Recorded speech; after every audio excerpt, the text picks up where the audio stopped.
Peyton Manning rode off into the sunset, retiring after the second Super Bowl victory of his career. Following 18 unbelievable seasons, it's arguably one of the most rewarding finishes for any profession. With a golden arm, a meticulous work ethic, and immense intelligence, Manning cemented himself as an NFL legend. That can't be debated. Although Manning had a storybook ending solidifying his legacy as one of the greatest quarterbacks in the history of the NFL, the ending helped overshadow portions of a career where that legacy wasn't crystal clear. Moments like Peyton being described as lacking the killer instinct to be a great champion, or being regarded as a guy with ridiculous stats and flashy moves at the line of scrimmage who would never win a ring. Those aren't my words. It's the reality of the legacy that Peyton had built throughout his career, and one that could have drastically shaped how he's remembered in history had things gone slightly different.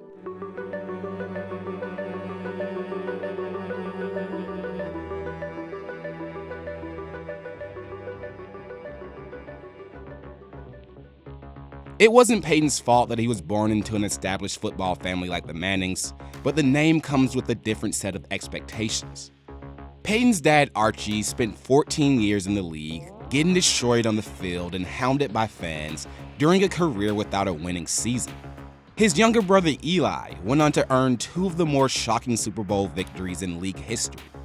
While those represent pretty extreme outcomes for a playing career, Peyton was always expected to be even better. He had inherited undeniable gifts from birth, a high football IQ, and a thick arm from his pops. But part of why family is such a key part of Peyton's story is that sometimes the gifts you inherit are ones no one would ever ask for. Peyton wasn't the family's chosen one because he had the biggest forehead out of the bunch.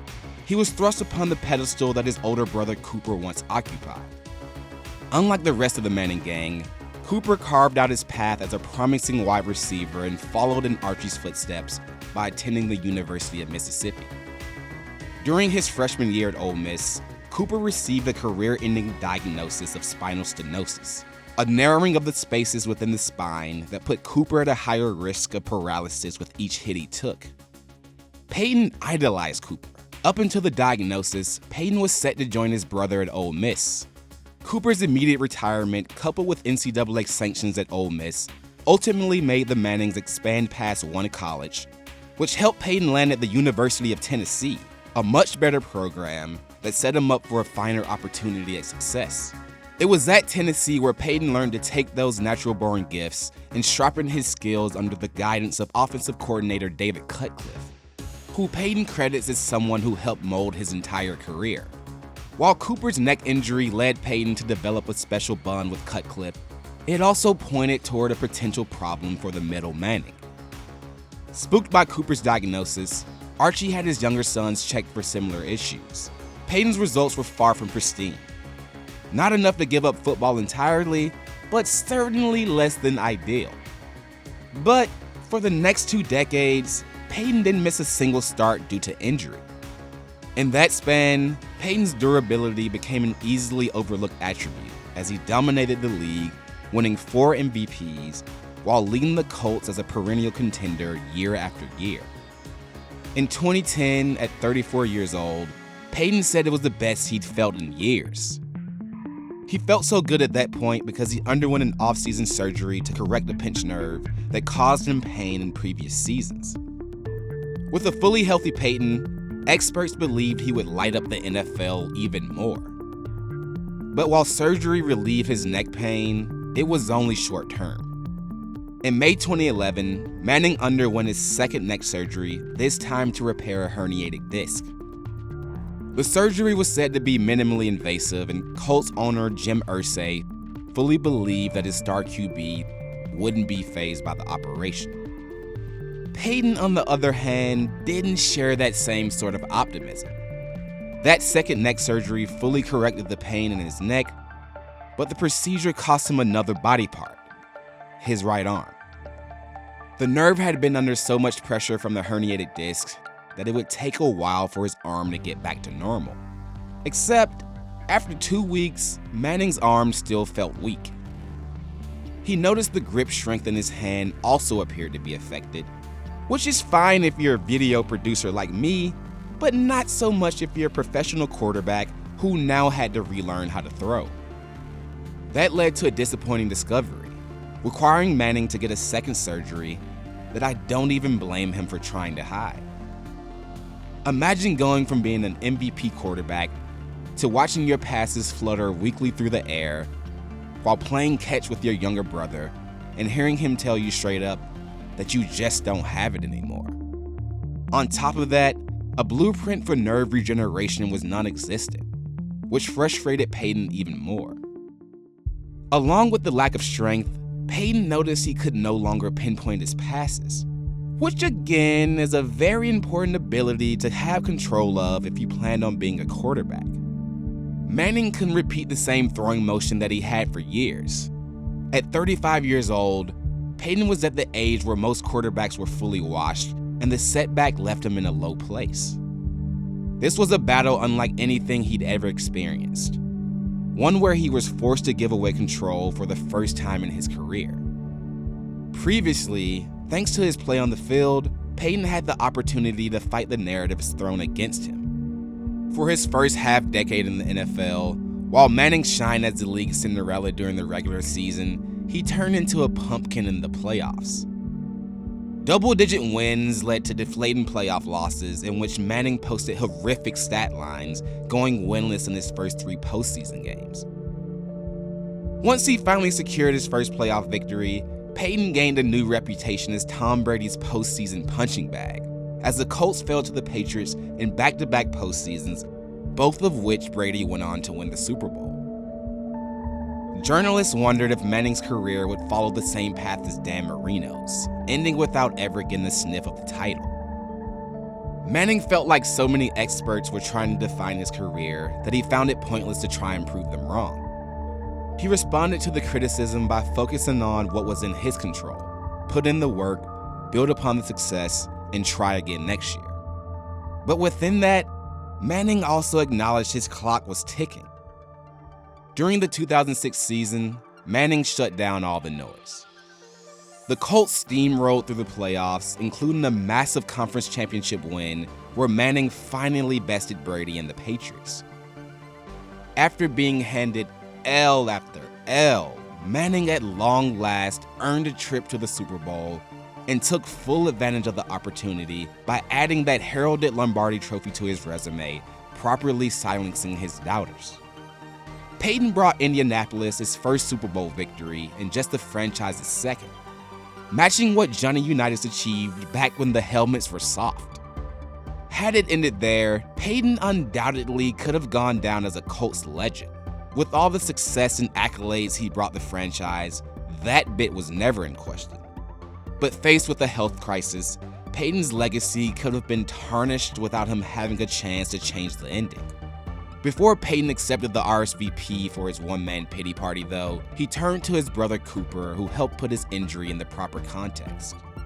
At 16 years old, Peyton watched his brother spend weeks in a wheelchair and walk with a cane as his football dreams were stripped from him in an instant. It's something that Peyton never took for granted and helped him realize how fortunate he already was. For months, he took that positive perspective and fought to keep a good attitude, hoping that his arm would amazingly improve in time for training camp, but he had bigger concerns. A few weeks before the 2011 season began, Peyton re-herniated his disc yet again, requiring his 4th surgery in 18 months. Peyton received a fusion to help stabilize his neck, which ultimately ended his season before it began. For almost 3 months after the operation, Peyton didn't touch a football in order for his neck to properly heal. Within that time, Peyton surprisingly found himself at peace. He and his wife Ashley had welcomed twins earlier that year, and caring for the newborns gave Peyton deep contentment as he grew more and more comfortable with the idea of retiring. Peyton's new focus revolved around being in good health to spend time with his kids, and the football thing would answer itself.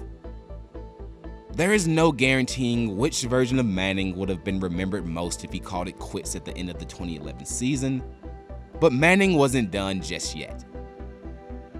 By December 2011, he started to throw seriously again, taking a slower and more deliberate approach. For weeks, Peyton sat in front of a mirror and practiced his throwing motion until it looked familiar. Manning then linked up with his old pal David Cutcliffe, who designed a program to rebuild Manning's confidence in arm mechanics. Still not fully convinced he would make it back, Manning continued to work out in secrecy, but felt the most comfortable under Cutcliffe's instruction. Manning and Cutcliffe started from ground zero, focusing on the smallest of details like working on his setup, the same movements he had practiced as a toddler. Cutcliffe filmed Manning's passing release each day and watched his arm strength steadily increase until he began showing immense progress.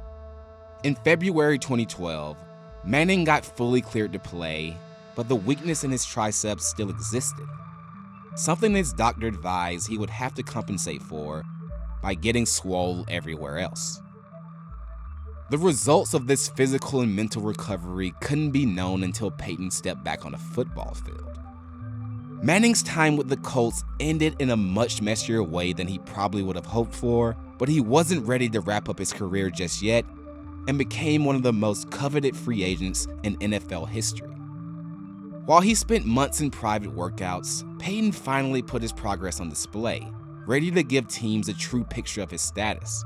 A picture that Peyton knew he had to be very clear about since it wasn't as pretty as before. It's wild to picture Peyton as a Niner under Jim Harbaugh or back in Tennessee as a Titan, but in the end, Peyton chose the Broncos. As the 2012 season neared, Peyton still had strides to make, but when he got it rolling, it all clicked. Manning emphatically answered the questioning of how he would perform post-injury by putting up record-setting numbers and winning another MVP in 2013, all while his right arm remained weaker than the left. Journalists praised Peyton for doing the unthinkable and playing possibly the best football of his already magnificent career. Peyton learned to rely less on his throwing strength and focused more on tricking defenses and dropping the ball in the right place. Because of the adjustments, Manning never wanted to compare himself to the QB he was before and focused on being the best version of his new self. In that sense, Peyton viewed his own career in two parts. There is the pre-injury Manning and the post-injury Manning. But past elements of the first image of Manning slipped into his second act. Peyton's misery in the playoffs continued as the Broncos fell short of their championship expectations in Manning's first 3 seasons. After Manning's unprecedented 2013 MVP season ended with a blowout loss to the Seahawks in Super Bowl 48, it once again left room for journalists to question his legacy. While some experts argued the loss wouldn't damage the greatness of his career, others claimed it only reinforced his legacy as an all-time great who crumbled in big moments. One journalist wrote that his reputation couldn't be hurt because it never existed. How could it be when he folded so often in the postseason? It's an extremely harsh criticism, but even that same journalist acknowledged Manning's legacy couldn't be fully written until after he retired, which we know ended with Manning winning his second Super Bowl and cementing his legacy as a legend. It's remarkable how much weight Super Bowl wins hold. Peyton could have just as easily been viewed as a great regular season QB, but earning that second Lombardi trophy in his last year elevated him to new heights, despite playing the worst football of his career and being benched in favor of Brock Osweiler at times. It didn't matter. After a miraculous postseason run that included another conference championship win over his past playoff nemesis, Peyton seemed destined to go out on top. If Manning had finished his career after the 2011 season, his legacy would have certainly been defined through an entirely different prism. But throughout a roller coaster ride of experiencing both the highs and lows of being criticized, then going on to shape a completely new version of himself, Manning's legacy is undisputed.